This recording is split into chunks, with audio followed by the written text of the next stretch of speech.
I'm Cape Joel, and this is Comic Smack, your weekly, daily, all the time, anytime comic book show where I give you your fix of everything you need to know from the world of comic books and superheroes. And on today's show, we're taking a closer look at Infinity Countdown Daredevil issue number 1. One of the Infinity Stones has found its way to Hell's Kitchen, and it's about to turn the underworld inside out. What'll happen next? Well, let's hop on in together and find out, shall we? Alrighty then, so as we join the comic, we check on in with Matt Murdock. I'm not sure if he's just deputy mayor at this point or straight up mayor, and it looks like Duggan isn't quite sure either. All that's really important though is that one day Matt Murdock is out hanging out around the courthouse because, well, that's sort of his haunt. He ends up coming across Turk Barrett, everyone's favorite, or, least favorite, depending on how you quantify that, D-list hood. Matt thinks this dude is pretty damn out of place. After all, he is a career loser whose greatest stint in New York underworld scene was when he was briefly Stiltman. It would seem that he and Daredevil continually cross paths. In fact, Turk even stabbed Matt one time during the winter while dressed as Santa because,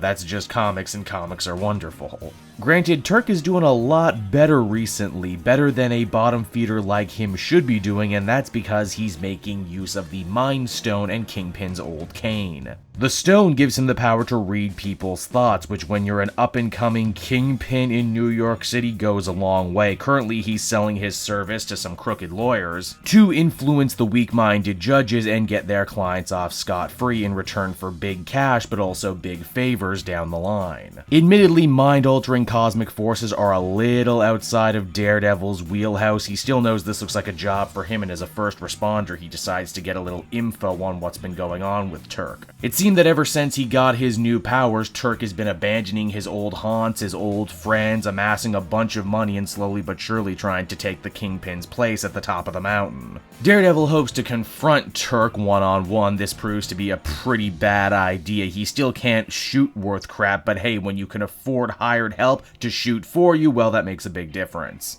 Turk, forever the big mouth, though, takes this opportunity to gloat to Daredevil about how he got his amazing powers, and by extension get the reader up to speed on how he stumbled across the stone. It would seem that while running an Uber scam one day, Turk managed to drive his car right into the middle of a battle between Skrull warriors and monks working for the Sanctum Sanctorum. Why, one of the dying monks even drops reference to Requiem, apparently the brand new big terrifying bad guy who's going to be headlining the Infinity Wars event that comes at the end of Countdown. Turk managed to pocket the stone from the fight. He just wanted to pawn it for cash, but once he discovered it gave him amazing mental powers, he was off to the races. Daredevil eventually puts together, even though Turk may very well be a loser, it's hard to fight a guy who can literally hear your every thought. This is undoubtedly a job for the Avengers now, and Daredevil is forced to pull back from the fight. But we're not quite done with Turk yet. You see, he vows to be a different sort of Kingpin than Wilson Fisk was. Turk says the old Kingpin's problem was he was never willing to share. That's why he always got defeated and why people always literally stabbed him in the back. Under Turk's regime, he says there's enough food for everyone at the table. And the first person he's looking to share with is all too familiar. Yep, that's right, it's Daredevil, arch nemesis, and slayer of loved ones everywhere. It's Bullseye. Also, much like in Duggan's Deadpool, Bullseye uses the word might when talking to Turk. Is he trying to make him Irish again, or possibly Australian? Either way, not liking it. So that was Infinity Countdown Daredevil, everybody, and overall it was a fun enough little story. It was brief, doesn't really tie much in with what's happening with the Guardians and Pimtron out in space right now, but it is cool to see the impact that one of the Infinity Stones would have on Earth. There's also some fun seed planting for Requiem, that new villain, and the Avengers eventually needing to get involved with what's going on here right now.